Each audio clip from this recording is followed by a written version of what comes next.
I just want to say up front, this video is going to be super raw, super slow, maybe not very entertaining, but if you want to hear a story about someone leaving a cult, leaving a Buddhist cult, accidentally leaving a Buddhist cult, then this is a good video to watch.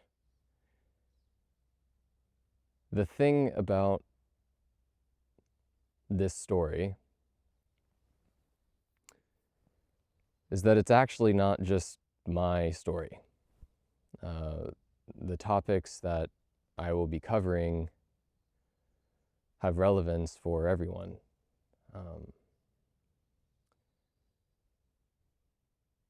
Because the way that this cult controlled and dominated its members are synonymous with replications of, mirror images of, fractals of the ways in which society controls and dominates its members. How society, civilization, locks us in to these binding polarities of helplessness, of powerlessness, and abuses us and abuses the world.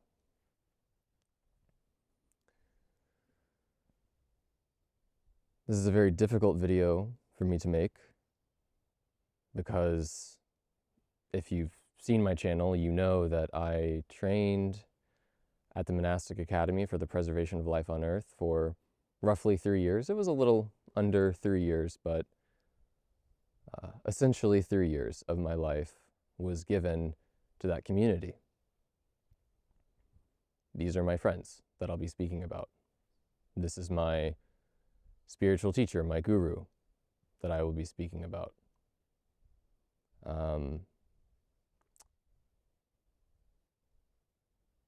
And it's difficult, you know. It's difficult to be so critical of people that you love so dearly.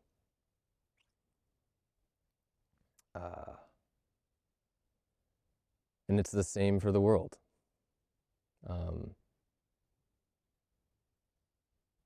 I've said it before, society, civilization could be so beautiful. We don't have to be accelerating off of a cliff and taking the entire planet with us. Humans don't have to do that. We don't have to be stuck in these binds and these double binds of helplessness, oppression, domination, submission.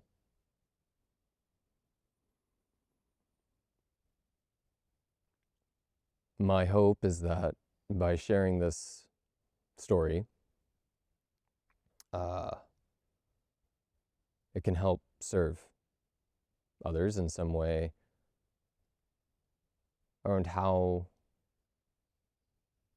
you can free yourself, take back your own sovereignty, your own integrity and honesty, your own coherence, your own resiliency, and come forth in your own life. It's not just a critical review, a piece of constructive feedback, to put it politely, of the Monastic Academy, but it's an invitation to step into your power as a sovereign individual who is ultimately responsible for your mind, your heart, your spiritual path.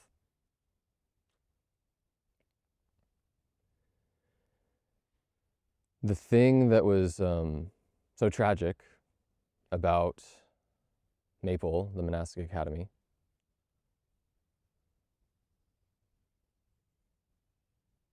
was that it was a place of real sincerity. And I think this is something that can be the case for many cults.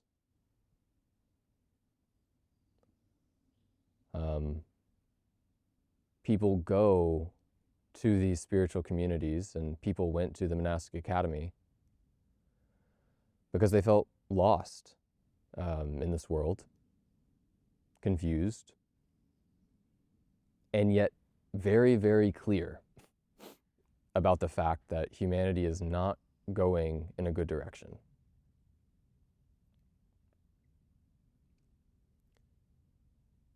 The people that I saw again and again coming through that place had such deep love for the world, such deep love for humanity, such deep love for all beings on this planet, and were desperate to give their lives to a solution, to a purpose, to a vow that would help preserve life on earth. And to have that sincerity locked within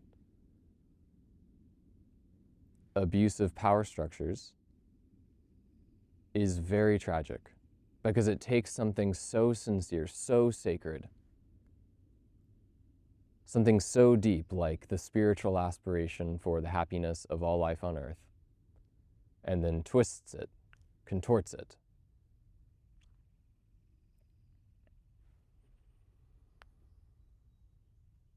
Now, why am I saying all this? Well, I'm probably making Maple sound terrible or something like that. And I don't want it to sound like a absolutely evil, totally malicious institution or something like that. If you've watched my previous video, you'll know that I deeply benefited from my time there. It's a place of hardcore spiritual training. I personally think it's the most rigorous Buddhist training institution in North America. And that's awesome in some capacity, in some way. It's like the masculine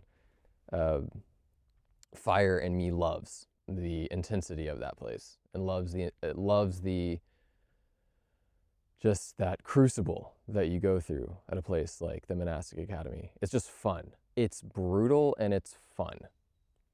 And it's a flavor of spiritual training that can work for some people. Some people that have that masochistic edge. And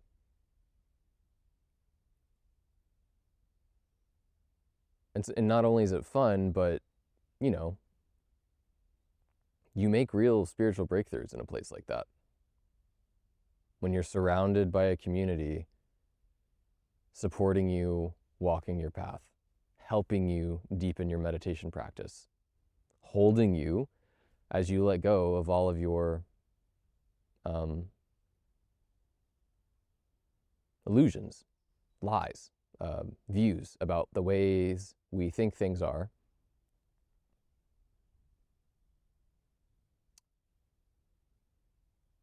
And that community holds us in the groundlessness that can begin to unfold, emerge, when we realize, wow, we really don't know what's going on. We really don't know how to live a life of honesty, of integrity.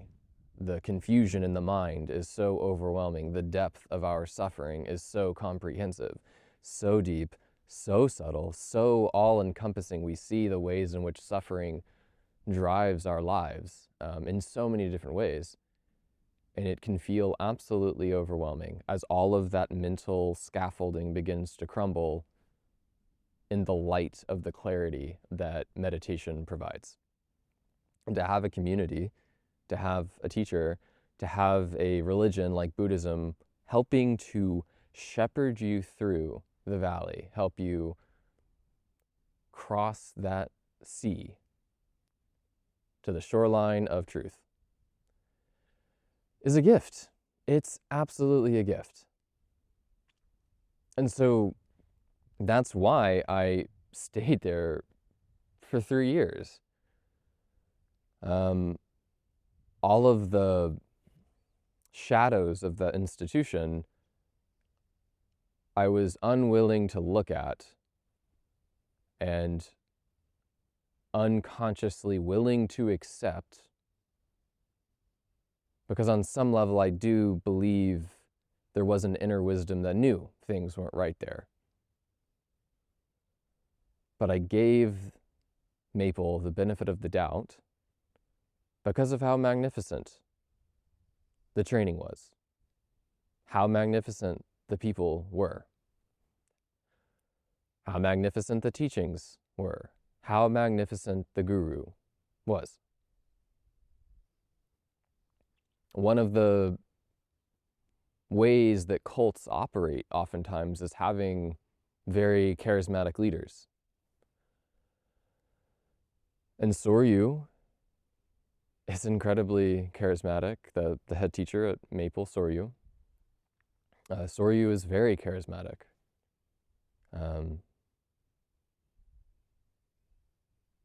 And at least on the surface is an exemplar of living a spiritual life, of embodying the Dharma, the path of truth, goodness, beauty.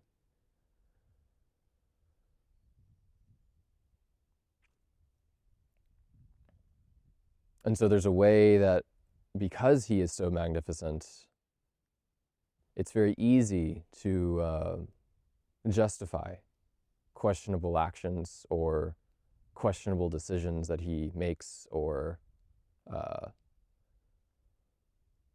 it's very easy to inadvertently hand over one's authority to a charismatic leader like that, to hand over one's integrity. And one of the issues at Maple was that this was actually an explicit teaching. There was this way that the hierarchy of power was set up, wherein if you were in leadership, you were the one that supposedly had the wisdom. That's why you were in a position of leadership in the first place. To be in leadership at Maple was for Soryu to decide that you had earned enough wisdom to now be in a position of power.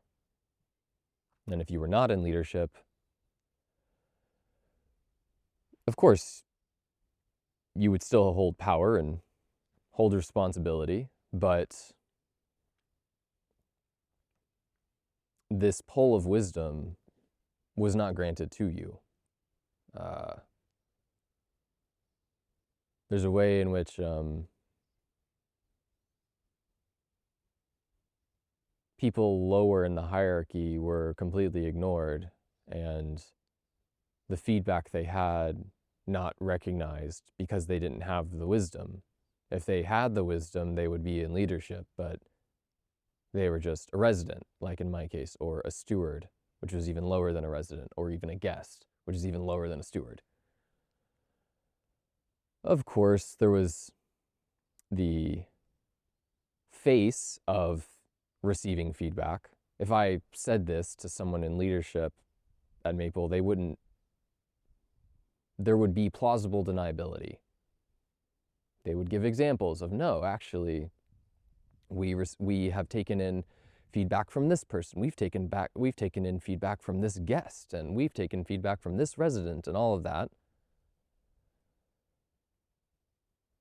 But when you live there for 3 years, in any kind of cult, you begin to see that when the very structure, when the very foundations of the institution start coming into question, when there's a level of dissent or doubt or constructive feedback, critical feedback given to the actual organizational structures and patterns, ways that power and resources and teachings and daily schedules flow, the actual environment, organizationally and physically and all of that, really deep stuff, the stuff that actually matters, when you start questioning that, it gets shut down very quickly.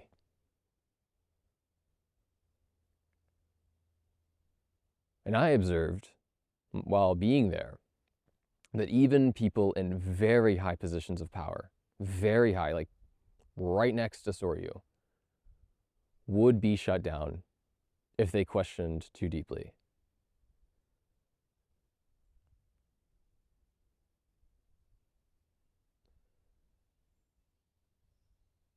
This lack of a willingness to stay in the tension of constructive feedback, feedback that actually challenges the very self and identity of the institution, is an enormous red flag for any institution. If an institution is not willing to deeply examine itself, that's a huge red flag. This is what we do on the path of meditation. We examine ourselves so deeply that we are willing to let honesty totally unravel our entire personality structure if it means to live in deeper integrity. If it means that I have to die to live in integrity, that is worth it. That's where the spiritual path goes. And that doesn't just apply on the level of self, on the level of personal identity. If you're living in an institution that claims to represent spiritual authority, like many cults do, and certainly like the Monastic Academy does, you should be willing to die at the deepest levels if it means living with honesty.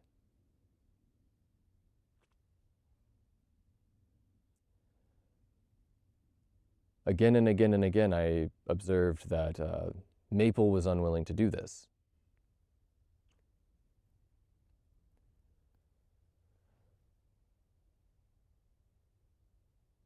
Now,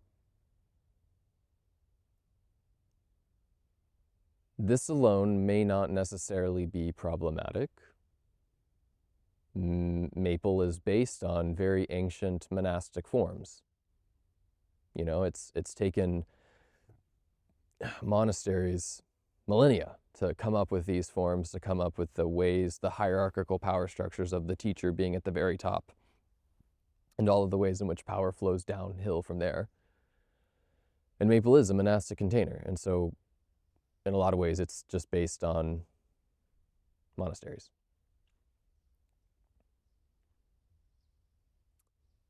And I don't want to somehow disvalue the wisdom of these forms, of these structures.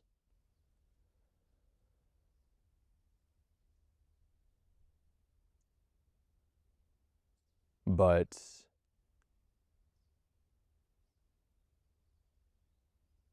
Maple is trying to do something very different than traditional monasteries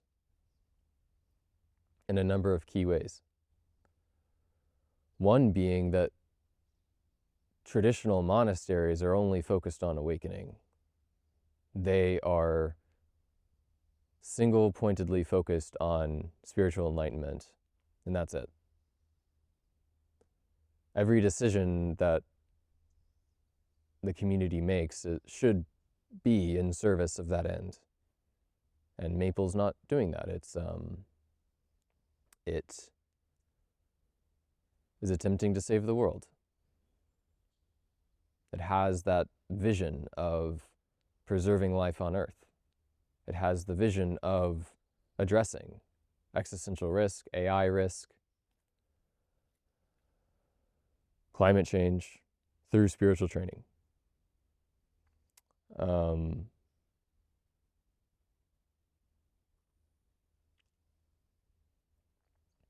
And when I say this out loud, it just sounds so obvious, but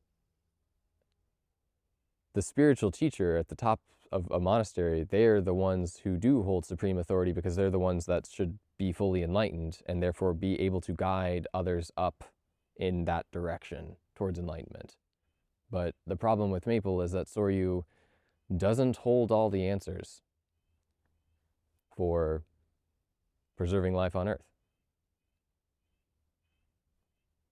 He's not an expert in AI or climate change or any other existential risk. It stands to reason then that the traditional hierarchical structure wouldn't apply when the thing that's needed is something totally beyond traditional monasteries. And Soryu not only held all of the power in terms of the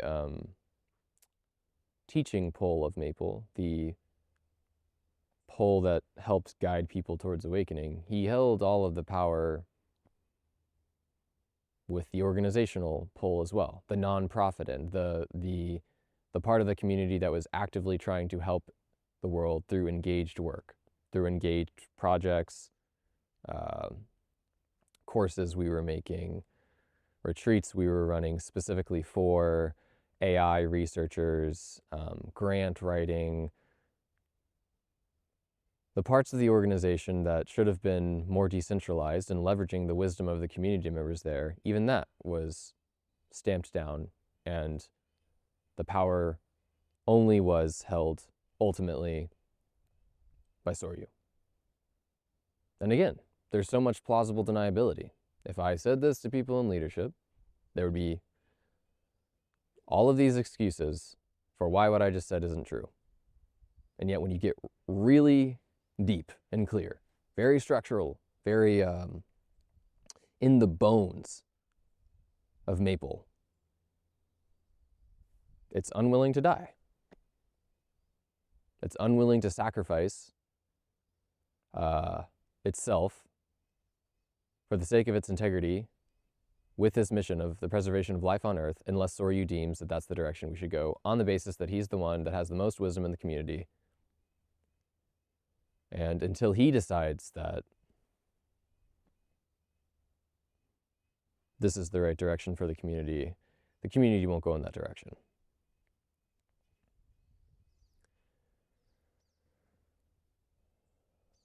So these structural issues are red flags in any institution, and certainly in cults.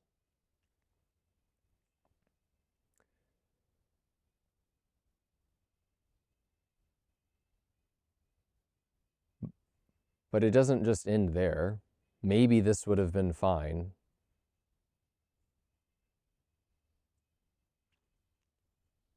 Maybe this would have been fine. But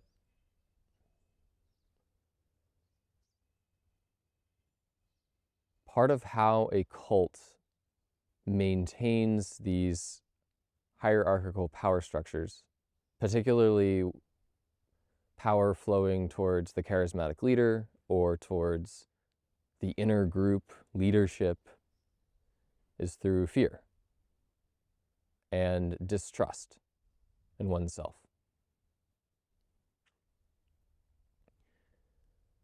By slowly eroding the trust that we have in ourselves, a cult is able to then simultaneously erode that trust and then give you the thing to trust, which is leadership, which is the charismatic leader.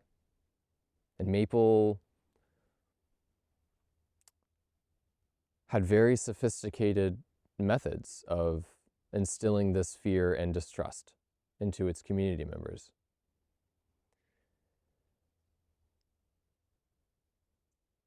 There's so many ways in which the small teaching mechanisms, styles, ways that the guru would behave that created fear. I don't think it's actually worth going into the minutiae of details, but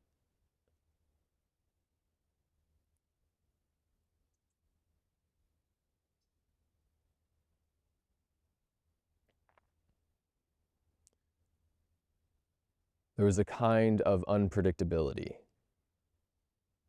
in the container, where in one moment Soryu could be enraged, quote unquote, he never would get like too scary, angry, but he could be quite explosive. And in the next moment, he would be very sweet and soft and happy and small. And then at times he'd be this powerful force that you do not fuck with, that you cannot fuck with, like an immovable rock. And there's a way that this bipolar,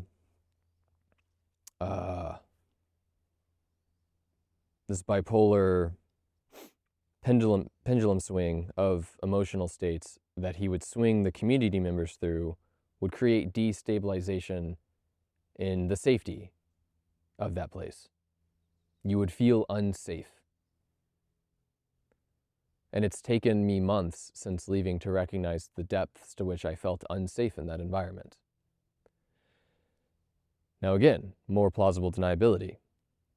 This is a stylistic choice of training. This is a Rinzai Zen style of training. The teacher, by design, makes you feel unsafe because the world is unsafe.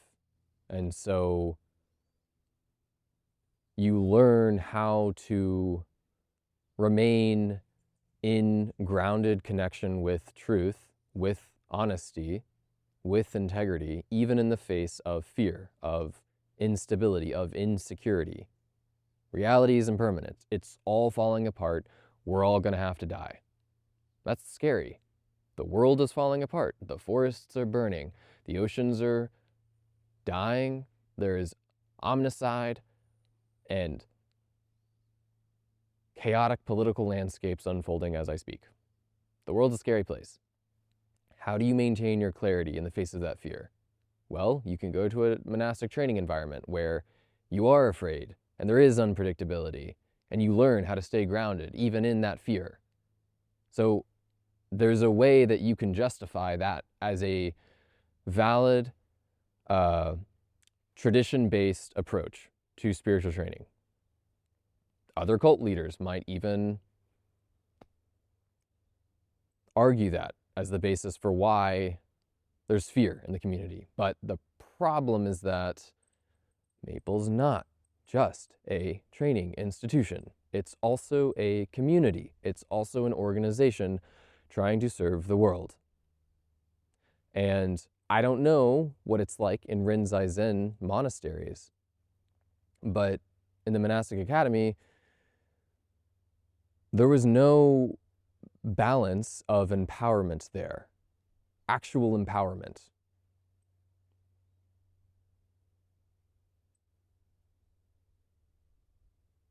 People there were afraid, emotionally, energetically.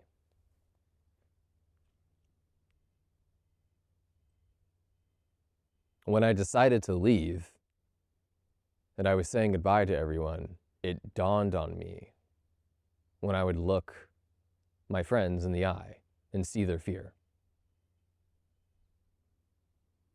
At first, I wasn't able to recognize it because I was afraid and didn't want to look at that fear. And so when I would look at it in others, I also wouldn't be willing to look at it. But there was fear there. And it's so obvious. And it's so obvious how unconscious it is. This fear of dissent, this fear of making the wrong move, this fear of, I don't think I have the answer. I don't think I have power here. I must submit to leadership, to the leader, to the guru. I don't have wisdom. I don't have sovereignty. I can't trust my own mind. Thank goodness I have leadership to do that. Thank goodness I have a teacher who can tell me what to do. When I left, actually, my leaving was so controversial, and I'll share more about that at the end of this video, but the way I left was so controversial that there were certain people at the community that just wouldn't look me in the eye. They just wouldn't look at me. I'd be 10 feet away from them, silently bidding for connection through eye contact, looking in their general direction, looking at them, and they just wouldn't look at me. Because what I was representing was too scary. It was too scary. There was too much fear and anger for them to even look at me. It was quite telling. And so when you have this environment where people are constantly being destabilized and the trust in themselves is being eroded, you get an environment where the only place you have to look for trust is the teacher. Now, of course, if I said that, they would say, no, obviously you're supposed to look at the Dharma. You're supposed to look at the Buddha Dharma, Buddhism. Maple is a Buddhist training institution. That's the religion it represents. And so they would say, you should trust in the Dharma. You should trust in the teachings of the Buddha. But who in the community supposedly represents the teachings of the Buddha more than anyone else? The head teacher. So are you. And so there's this way that, like, on the surface, we would say, oh, of course, we should trust in the Dharma, because I can't trust this mind, I can't trust myself, I can't trust society, but I can trust Buddhism. But then underneath, the actual thing that was happening was that everyone was just handing over their trust, their integrity, their decision-making, their sovereignty to the head teacher.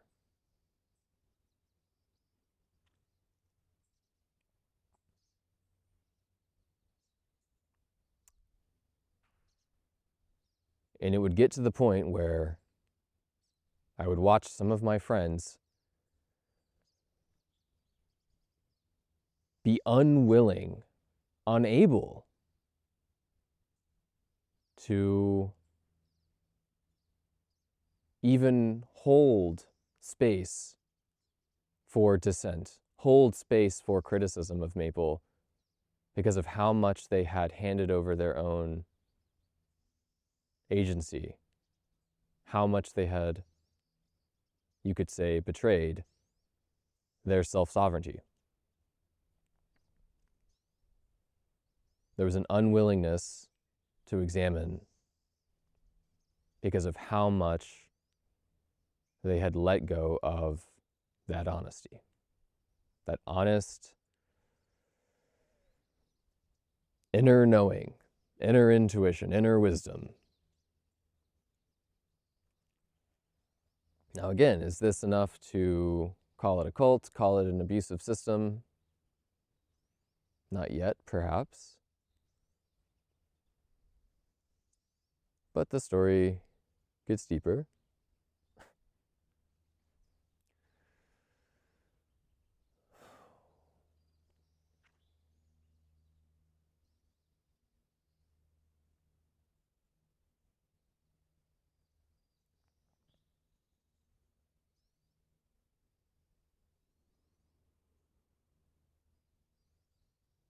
I've learned certain things about Maple since I've left that are not my story to share or tell. Ways in which the closer you got to leadership, the more emotional abuse, the more narcissistic, shadowy, unconscious domination took place. The closer that you got up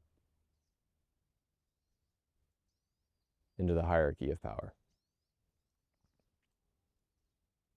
In my time there, I saw 3 executive directors, a position that completely runs you into the ground. I saw people literally lose their minds, have psychotic breaks, and then be thrown out of the community.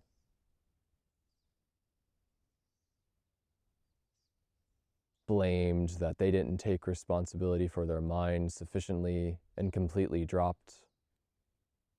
No space being held for the possibility that Perhaps the way that the teachings were taught was the problem, or perhaps the rigor of the environment was what contributed to them having that kind of break. During my time there, I saw people completely crumble emotionally and develop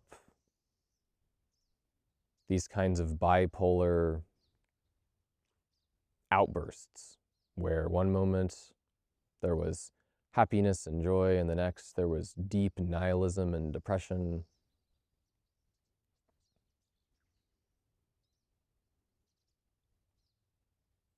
I saw people just thrown out of the community, of the training.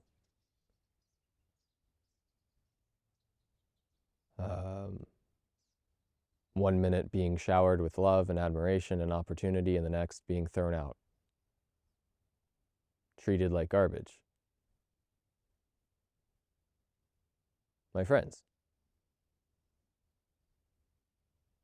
There's one person in particular who had just finished a very intense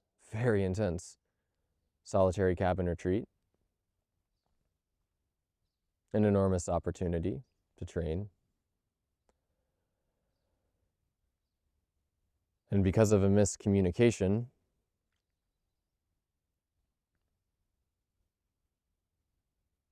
a simple miscommunication that if it had been handled in relationship, in a compassionate relationship based on friendship and community, could have been solved. Instead, because of this miscommunication, they were thrown out immediately after their solitary retreat and kicked out of the training. And for anyone who's done intensive meditation practice, you will know that you're in a very vulnerable state, even after a week. Now imagine a solitary retreat, a multi-month-long solitary retreat, and you go from that to now you're just back in the world, having been kicked out of your home, your community.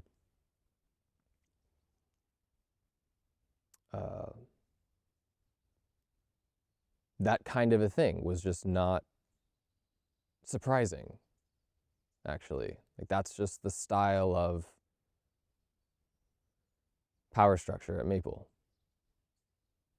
And it was a unilateral decision. No one made that decision other than Soryu at the end of the day.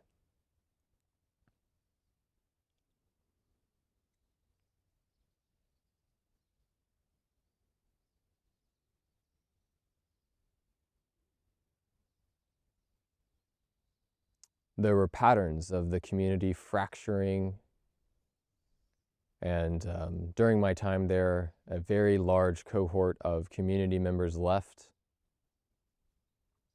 and we just never actually handled that. We never sat down as a group and actually asked, why did so many people leave? Why did so many people's feedback get ignored? Why did this happen? How did this happen? Was it something going on in the community? And it's this suppression of dissent that is the life force needed to keep a cult running.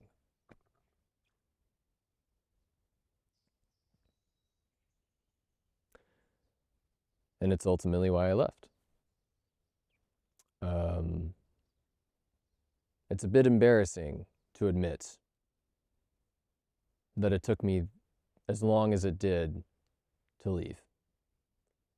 And it's embarrassing that my leaving was in some ways accidental, actually, hence the title of this video. Because as I slowly started to observe all of these dynamics, which were well hidden, were not talked about publicly, all of them. You had to sometimes really pay attention to see the truth of what was going on in leadership or going on organizationally if you were just a resident in the training like myself. You had to really pay attention, and you had to be there for a long enough period of time to start to really clarify the dynamics that were taking place. And when I really started to see this, when enough of my friends had been abused, hurt, because of the structure of that place.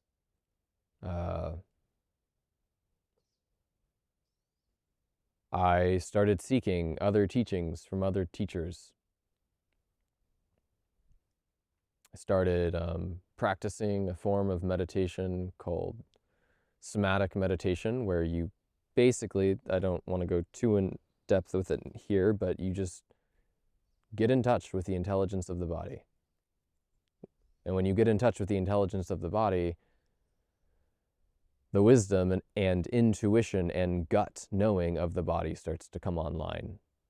And so the ways that I had been suppressing all of that, because I'm practicing now in this style of meditation that Maple doesn't teach, from this other teacher, completely different lineage, because now I'm doing this, the clarity that starts to emerge as a result of that practice starts to contradict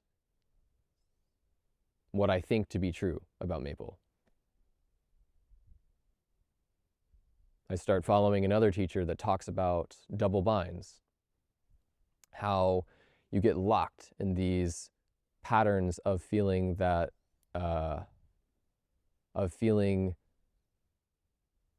either in a state of total collapse and powerlessness or in a state of frantic control and domination. This polarity between submission and domination. And at Maple, you get stuck in submission and domination. In society, you get stuck within dynamics of submission and domination.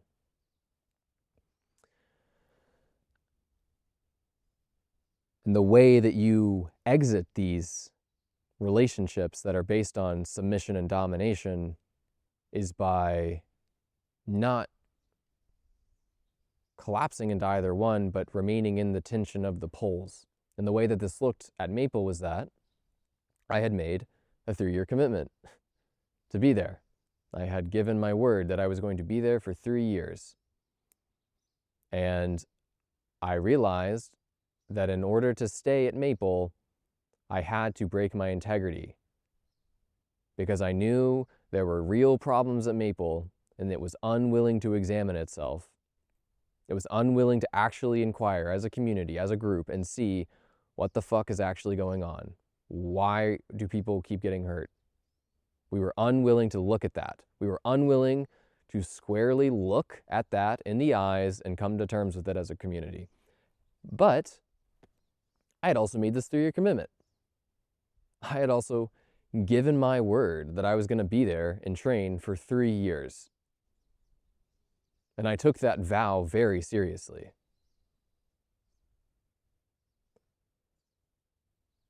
What kind of terrible karma would I accumulate, if I broke such a sacred vow?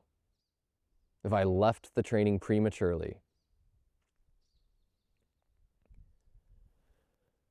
So what do you do in this double bind, where if you leave, you break this deep spiritual vow that you've made, but if you stay, you're breaking your integrity because of, you know that something is wrong and your friends keep getting hurt? It's so obvious now. It's unavoidable to look at these problems in the face any longer, because you've started practicing meditation in a way that the community doesn't teach, and suddenly the intuition of the body's online, and in your gut, you know, okay, something is very wrong here, and I can't not look at it. What do you do?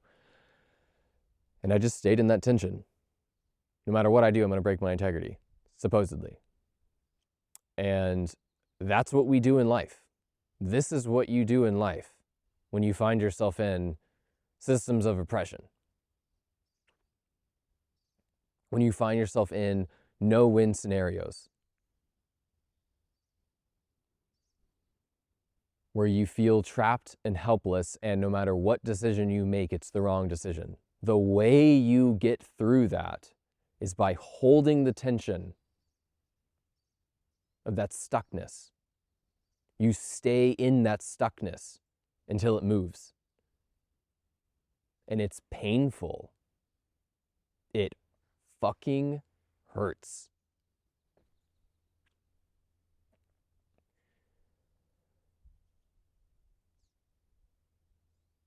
But when the tension starts to release, when reality starts to move, when emergence starts to flow, when coherence starts to congeal honesty, reconfigure into honesty. Although it's a painful process, it's so much less painful than living in falsehood, than living in lies. And in the case of Maple, I saw that, oh, it's actually quite simple. Systemically, leadership will not change because of one resident's opinion. Mine, in this case. But structurally, I have no power here. And historically, anyone who's practiced any kind of dissent, anyone who's expressed any type of dissent has been thrown out. I'm not going to participate in this.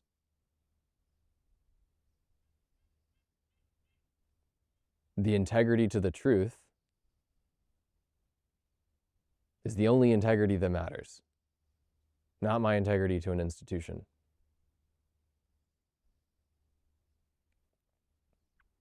You could say integrity to honesty is what matters, not integrity to an institution. And if an institution starts trying to leverage your integrity to commit harm,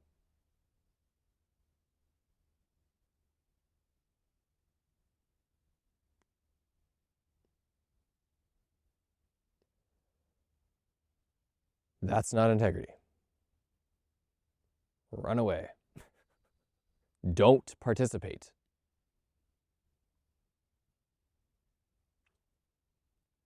I consider myself a pretty strong individual, and admittedly, I have a bit of arrogance as a shadow. I can see ways in which I've been kind of arrogant in the past and probably still need to work through that to some extent. There's a kind of lack of humility sometimes in certain ways, whatever. We all have it. We all have our stuff.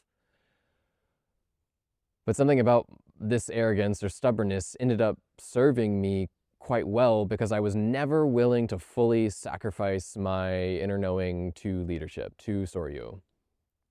I was never fully bought in. I was just stubborn enough to not fully trust someone else. Even someone who's supposed to be the wise and enlightened guru.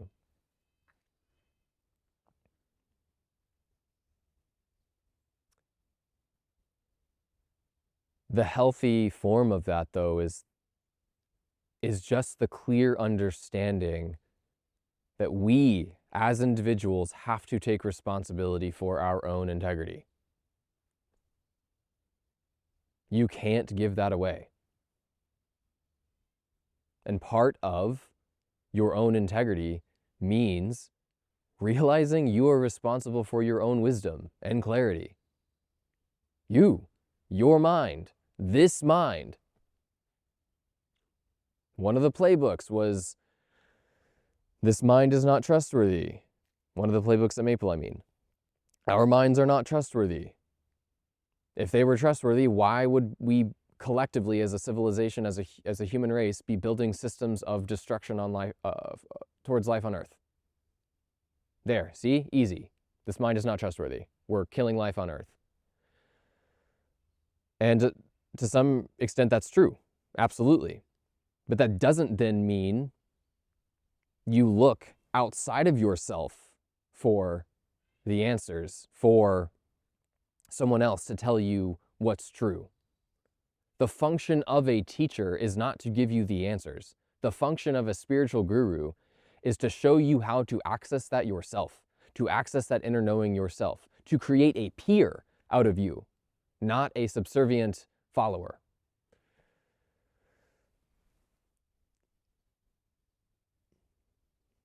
And it's the same for society.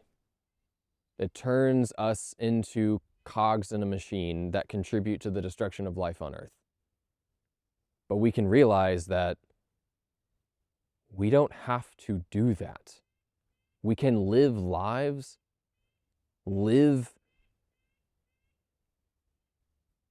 lifestyles live relationships and work and prayers that move civilization away from that end. We don't have to participate as these humans in the Matrix.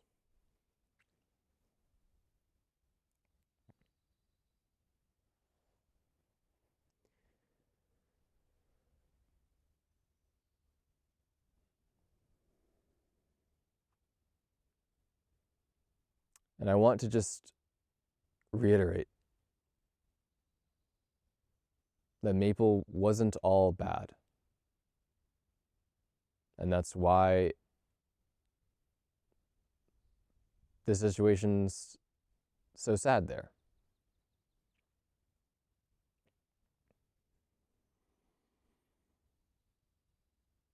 And I also want to mention that even though this video is however long it's been, there's no way that I will ever be able to communicate all of the nuance and depth of the systemic problems there. It's very complex, it's very subtle, it's very sophisticated. And if you do decide to go to a spiritual community, particularly one where the hierarchy of power flows upwards, you have to be very, very careful. You have to pay very close attention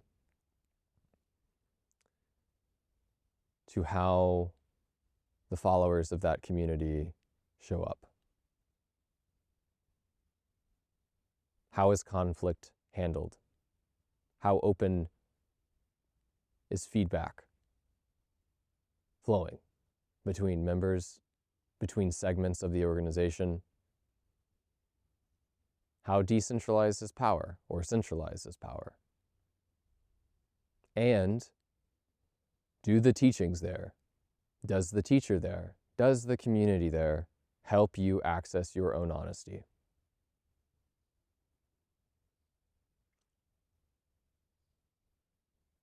Or does it create distrust in oneself? Not distrust in one's afflictions. Of course, we should not trust our selfishness and greed and hatred. Of course, we shouldn't trust the ways in which our mind seeks to harm. That is obvious. That is spirituality 101, kindergarten level. But does it contribute towards distrust in you as a sovereign, integrous, honest being?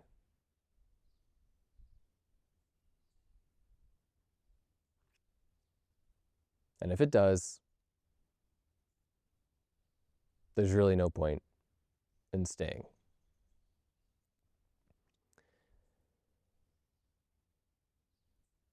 But again, it's complicated with Maple because it wasn't all bad. It's sad because it wasn't all bad. The same ways that it's sad about society. Society is not all bad. Civilization, the human race, is not all bad. It's complicated.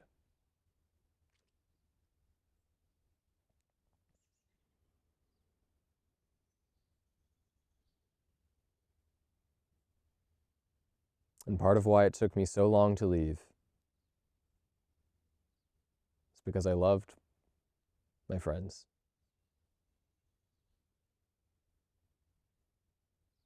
I loved my teacher.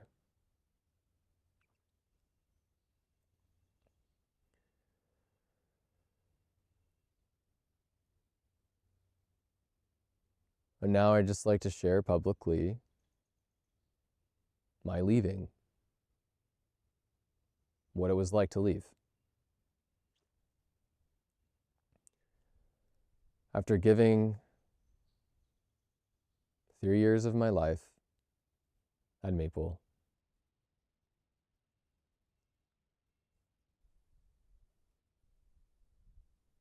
and after seeing very clearly these dynamics and the unwillingness of leadership to receive my feedback and change, or really rather, the unwillingness of leadership to change, I sent an email to the executive director of Maple and the head teacher that I would no longer be fulfilling the rest of my residency commitment.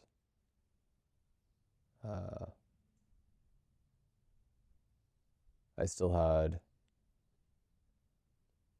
6 or so months left, something like that, to fulfill my commitment to the training. But I said I was unwilling to complete that. And then I offered to stay for another couple of weeks or more to help the community transition with me leaving. I knew that certain people would have to take over my roles and responsibilities in that place, and I wanted to leave in as,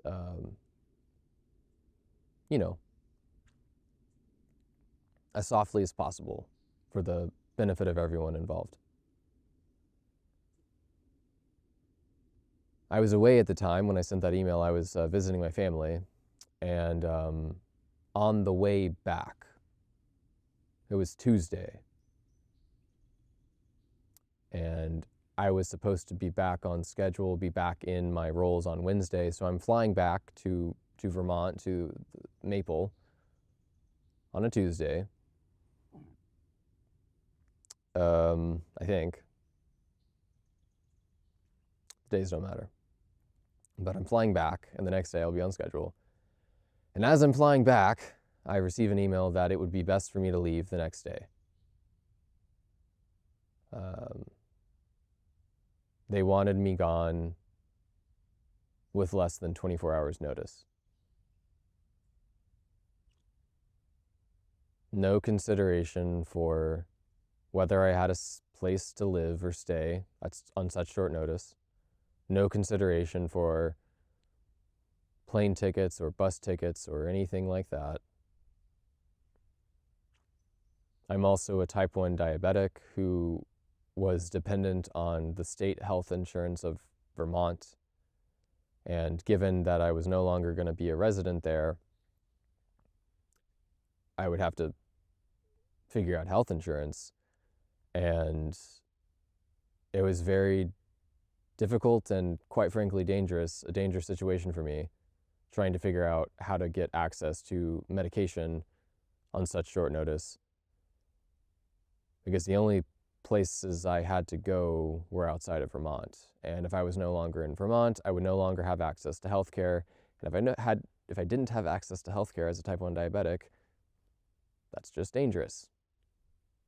You could die. You could really hurt yourself if you don't have access to the things you need. And I somehow had to figure out all of that in less than 24 hours and then leave.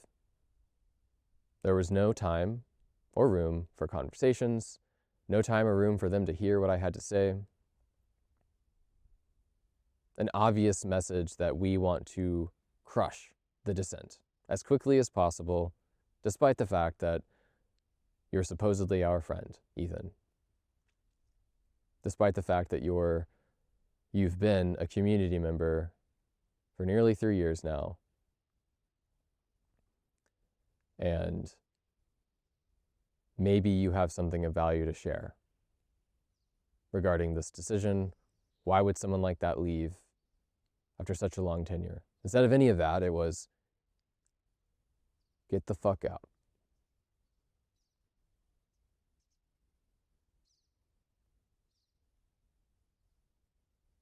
So I left, somehow managed to figure all of that out. And in hindsight, I'm really not sure how I did, but I managed to pack all of my life up. Admittedly, I didn't have that much stuff. We're living like monks, so I don't have too many possessions, but managed to get all of my stuff, find transportation, find a place to stay, get all of my medicine, and said goodbye to as many people as possible. And was gone. And that was that.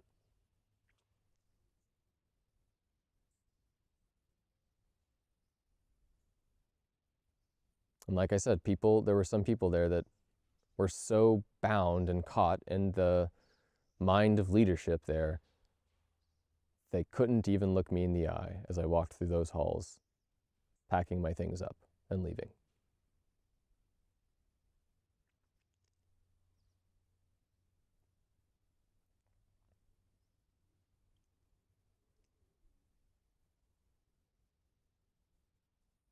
And as I said, there are things that I have now learned about Maple that are not mine to share, but paint a much darker picture than what I've presented in this video.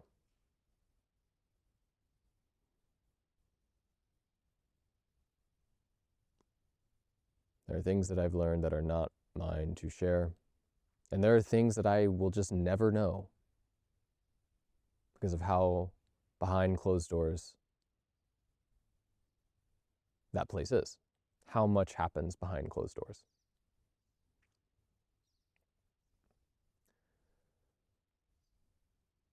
The biggest message I'd like to leave you with, if you've made it this far, is just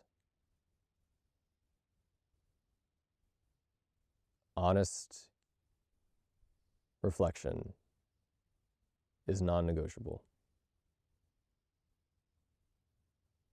Open reflection is non-negotiable. Sensitive, subtle, careful reflection is non-negotiable. We have to be willing to receive feedback. We have to be willing to receive feedback even from those we may not immediately trust. We must be responsive to feedback, especially when people around us continue to get hurt.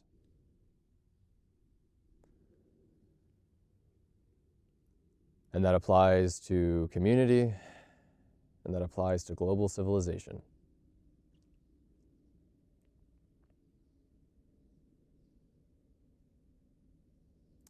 Please be careful if you decide to train in spiritual communities, if you decide to train even at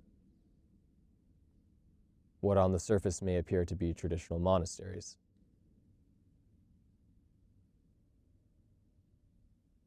And never, ever give the authority of your integrity over to another.